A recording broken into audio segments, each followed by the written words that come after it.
Hi, good morning, everybody. Welcome to Cloud Couching session. This is about Oracle Database at Azure Networking. So today we have got three speakers. Myself, Ejaz Akram, Multicloud Specialist Lead for Oracle. Ricardo? Yes, so I am Ricardo. I am a multi-cloud specialist covering EMEA. And my name is Thomas van Buggenhout. I am part of the project management team as a principal solution architect. Thank you, guys. So today we're going to cover a few things. So first of all, Oracle Database at Azure Solution Overview, some of Azure network topologies, DNS, and then finally we'll conclude with demo. So let's go through over the Oracle Database at Azure. Oracle and Microsoft working together are offering Oracle Database services managed and operated by OCI, and they are hosted and running in Azure services to give lowest possible latency and seamless integration to the actual Azure services you're running for your applications. So what that really gives you is you can run your workload where you really need to. So you can combine all the Azure native services like AWS, Kubernetes, or any services you're using existingly in Azure with the best of class Oracle database service running on Exadata. The simplification of operations and procurement also really helps in addition to the technical benefits you have got of low latencies. So the service is available in the Azure Marketplace. You can actually use your existing Mac Azure commitment to burn around that. You can bring your own licenses, or you can use licenses included. Not only that, you can also get Oracle support rewards when you use this service. So either it's to do with your migration into cloud, or you're modernizing your existing applications, or you're on a innovation, we can help you with this service to migrate with like native tools like Oracle Zero Downtime. You can get all the benefits of managed database services. The next slide, please. I'm going to take you through some of the key network topologies we have seen from Azure. And to start with, the first one we have got is local VNet topology. So what that gives you is that once you have within Azure a VNet provisioned running your application with a subnet, and that could be one application or two applications, you can create a simple delegated subnet within the same VNet to host your Exadata services. It's a very simple topology, however, that gives you a lot of benefits from very low network latency, and there's no ingress or egress costs around that. So a lot of customers who are looking to have those kind of properties within their solution, they can use this local VNet topology. So the next topology is slightly different, where you may need to have your applications sitting in their own VNet, and then you can simply have VNet peering within Azure to the VNet where actual database service is sitting. Now, this is again quite low in terms of latency, and you can achieve pretty much the same latency what you had in the previous topology. Things to consider: probably there is some VNet pairing costs around between the two VNets. But again, from a latency perspective, this is also quite good to have your applications, which could be quite chatty, using this topology. Also, we can have a hub and spoke. So typically, if you're using vWAN hub, which we'll be discussing later in our demo as well. And you can even have a firewall within that hub, which are paired with your VNets as spokes. So Oracle Database at Azure could be sitting in as one of your spoke, which has been paired with the hub, and your application also being paired with the hub as a spoke. Key consideration, obviously, you're adding more hops into the topology, which could add more latency. However, from the service perspective, you can use this topology to be able to communicate between the two VNet spokes.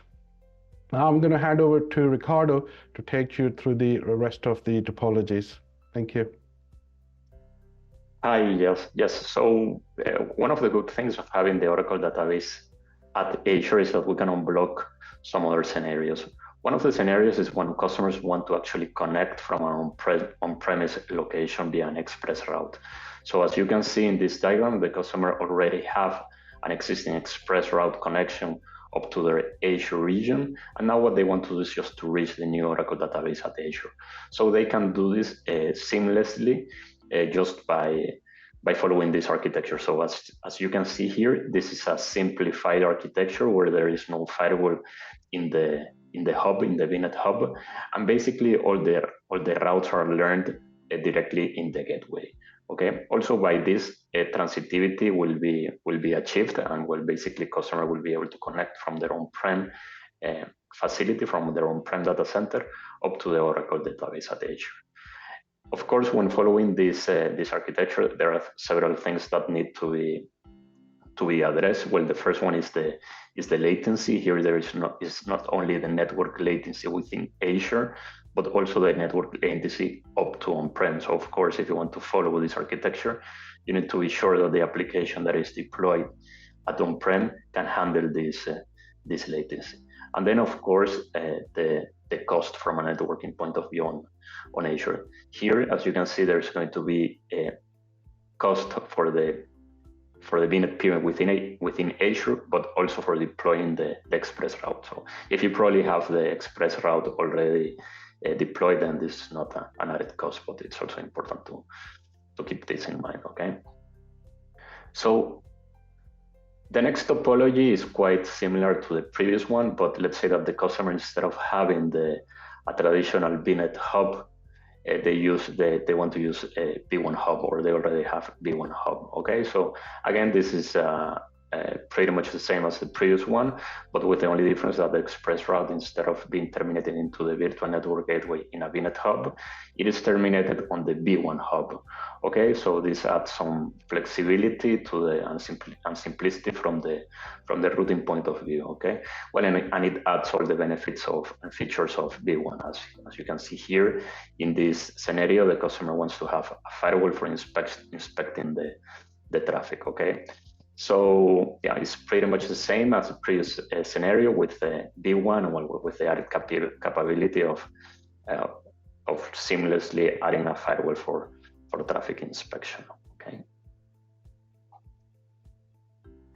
Finally, another scenario that that customers can use with Oracle database at Azure is when they want to have the Exadata or the Oracle database in one region, but they want to connect from another region. Okay, so for doing this, if they actually want to use the Azure backbone, then what they need to do is deploy V1 hubs in each of the regions, in the source region and in the target region where the Oracle database is, and then just do a global connection between the two V1 hubs. Okay, so with this, they will be able, of the application that is existing in one region, to connect to the Oracle database service that it's in another Azure region.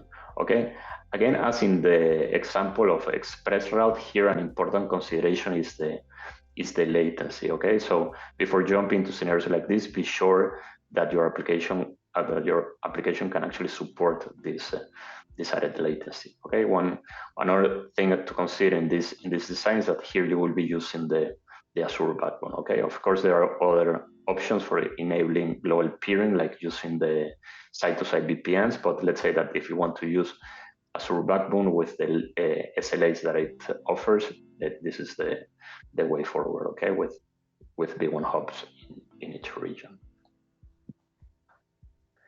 Okay, so another thing about Oracle Database at Azure is, just as Ejaz explained, the Oracle Database service is deployed in an Azure data center, but a good thing is that it also exists in OCI, okay, in an OCI near region. So as you can see here in this scenario, the database that was deployed from Azure will have a shadow configuration in an OCI VCN, and this VCN can be reached from the existing customer tenant in OCI. So for example, if the customer wants to deploy an application in OCI, then they can follow this architecture. They can create a new VCN within that VCN, deploy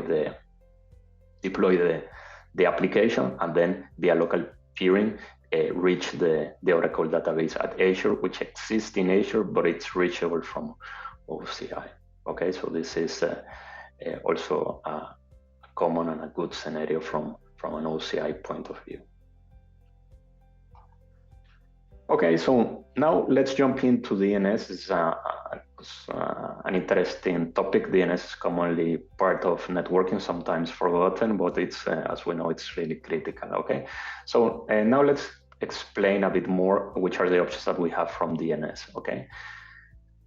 Okay, so this is a print screen that Thomas will also show during the demo, where basically customers can have the option of using a custom DNS, okay? So this gives greater flexibility to customers from a DNS point of view, okay? So now let me quickly explain the options that customers have, okay? So the first option is what we called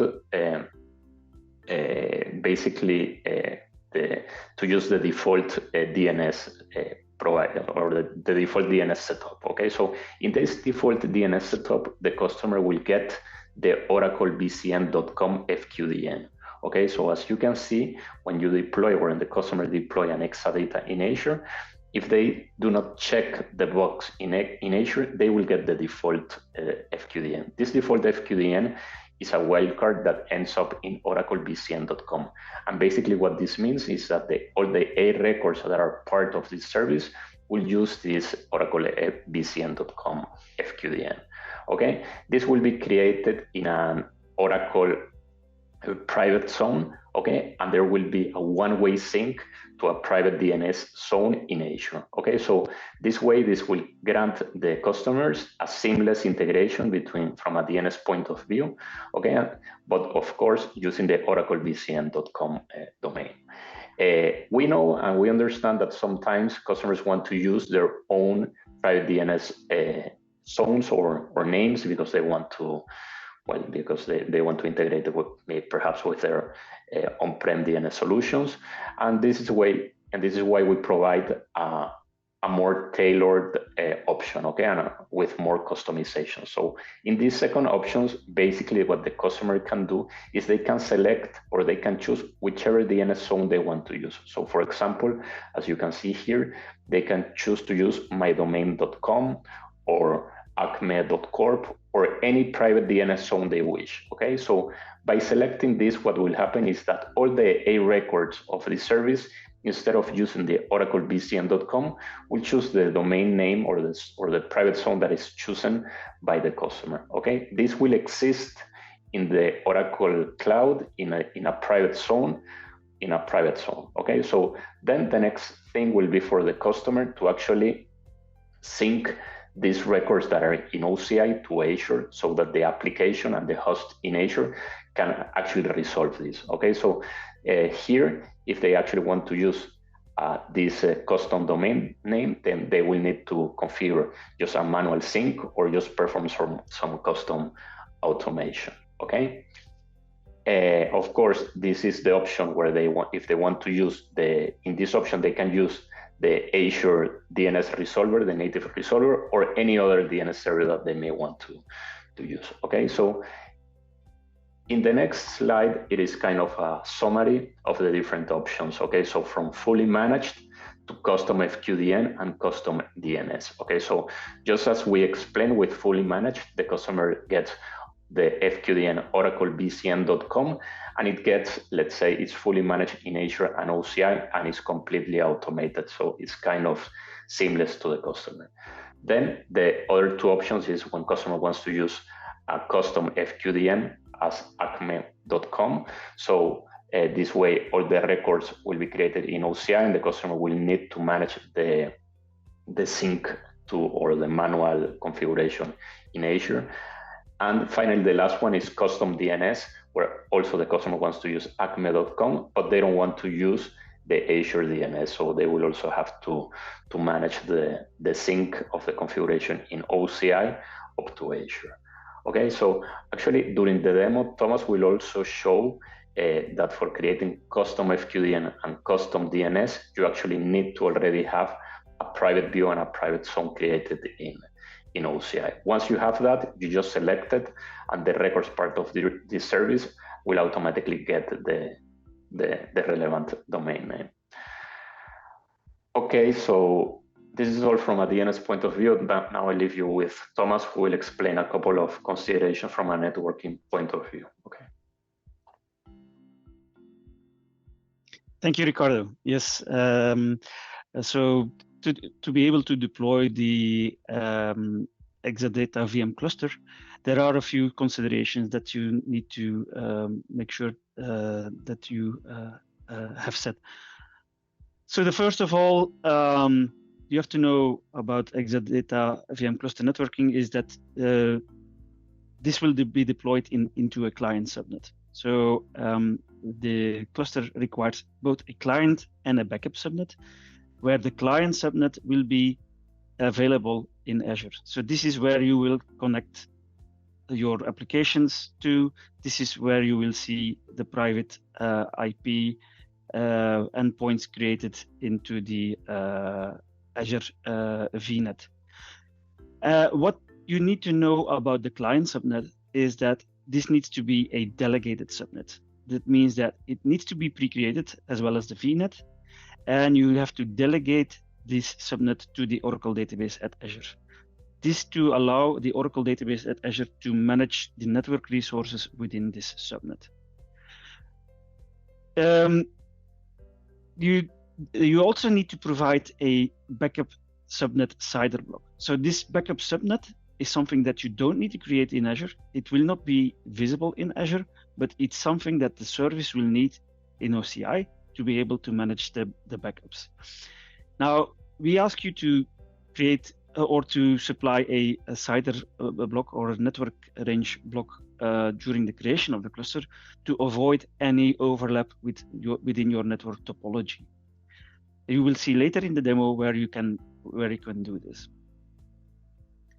And last but not least is that you need to plan your subnet sizes, of course, and your VNet sizes. So you have to know that for each node in the VM cluster of the Exadata, we will need 4 IP addresses for each node. And there is a minimum of 2 nodes. So that means that you already have 8 IP addresses required for the nodes of the VM cluster. On top of that, there's also 3 SCAN or a single connect access names specific for the database listener that need to be provided. So that's already 11 and 12. And on top of that, the database service itself, or the database service plus the Azure networking services, they also need 13 IP addresses. 5 of those are reserved IP addresses for the Azure networking within the subnet, and 8 of those are IP addresses that we internally need for our services. This means that for a 2-node cluster, you need at least a /27 CIDR range. Next slide, please. So this slide shows how to delegate this network or how to delegate your subnet. When you go to the subnet overview and you go to the properties, you can select how to delegate this subnet.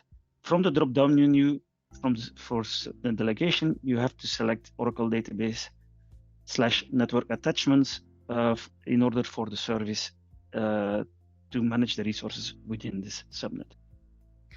I think this concludes the slide deck, and let's go for the demo. So if you allow me to share my screen. So if you look at the topology that we have created here, in the Azure Network Watcher, you can see the topology that we've created here. You can see that we have created a V1 hub, which is located right here. And within that V1 hub, we have connected to Azure Virtual Networks. So this connection is the connection to a VNet, which is the database VNet 4 or demo VNet 4. You will see that the network name is described here, and we will go into these details right after. And a second connection into that V1 hub is to the DB V1 spoke. We have called our DB V1 spoke in our test setup or in our demo setup here. And this connection, as you can see, is the connection called V1 to V1 demo spoke. Now, if you go into the details of the V1 hub, you will see that go to the V1 hub, of course, and into those details, there is a section for connectivity. And for that connectivity, you can see that there is a number of virtual network connections. So the diagram showing a bit earlier, it was showing connection to DB V1 spoke and a connection to DB VNet 4. If you need to add any other connections, of course, this is the place where you can add a connection of any other VNet within your configuration. So this is how our network topology or hub and spoke topology using Azure Virtual WAN has been created. Now let's go to how our database VNet or demo VNet 4 has been created. As you can see, this is the database VNet. We have created we have pre-created this VNet, and we also created a number of subnets. So we have created an application subnet for any application that we want to create here, but also a subnet which we called Delegated VMC4 subnet. Now you will see that this is delegated already to the Oracle Database Network Attachments delegation, but if you wanted to delegate it, so after you created the subnet, it's just a normal subnet, you just go into the subnet details, and here you can select the subnet delegation from the drop-down menu. You just look for Oracle Database /network attachments to delegate the subnet to. So this is what we did already. And this is where we are going to deploy, or where we did deploy our Oracle database at Azure VM cluster. So when you go to the Oracle database at Azure overview, so this is the overview page for Oracle database at Azure, you will see that there is a specific page for the Exadata here. And the first tab you will see here is the overview of the infrastructure. So every cluster within the Exadata runs on Exadata infrastructure, of course. So in this case, we have created already a number of infrastructure, Exadata infrastructure here, and the one that we are using, or we are going to use specifically for our VNet, which we have pre-created with the delegated subnet, is the one called PM Demo Infra 1, and this was created in Zone 2. At this stage, you cannot yet select any networking, right? The only thing that you select here is where you want to, in which data center, so in which availability zone you want to create the infrastructure. Now, on top of that, you can create the VM cluster. So, and this is where the networking comes in. So here you have already see a number of created clusters here. So in this case, we have created the PM demo VMC1, And as you can see, this has been created into the virtual network called Demo VNet 1 with a client subnet called Delegated VMC1. You will also get an overview of all the scan IPs. So these are the IP addresses that you can use to connect your database, to your database. But let's go over the creation of the cluster and specifically over the networking part, right? So when you create a cluster, of course, there's the basic information that's created here. And there's a number of resource groups that you can check, that you can use. In our case, we will use, because we are going to create a VM cluster number 4, and we kept the same numbering for our VNet. So I will skip this part and go directly to the networking part, right? So into the networking, as you can see here, you can select which VNet you want to create create the VM cluster in, so where you want to deploy the VM cluster. So in our case, in the network topology that you saw earlier, we used demo VNet 4. And as we already have delegated the subnet, and there's only one delegated subnet, it automatically will populate the delegated subnet inside this VNet. Yes, it will automatically choose the delegated subnet, as there is only one subnet delegated in this VNet. And here also you can select your backup side range. As you can see, it's not mandatory. You don't have to select the backup side range. If not, we will use a default range, but this is quite a large range, so there's a high chance of overlap. So here we should choose a lower number. Let's say we need this minimum /28 here. So let's put here a 2.0/28, and this will be our backup subnet again, which will only be created at the OCI side for the backup of the services. And then let's also touch on the DNS questions on the DNS matter, which Ricardo has previously commented on. So here you can choose whether to use the default DNS, which comes with the service. So this will create a DNS or FQDN name, which is fully managed, but it is a specific format. Or you can select to use a custom DNS. And in this case, we already have created a custom DNS zone within OCI, which we call a DNS test here, or a test zone. And we can select this zone then to use our specific custom DNS names. So the only thing that you still need to add is the hostname prefix, because as mentioned again, the cluster minimum has 2 nodes, and for each node of the cluster, you will need to have a name with this prefix. The node name will be the same, but we will add a number for the node at the end. In this case, we will call it demo node 1. This concludes actually what we need to do for the network setup, and it concludes our demo. Thank you, Thomas. I think that will conclude our today's session. Thank you, Ricardo, for taking us through the topologies and options. Okay, thank you. Thank you.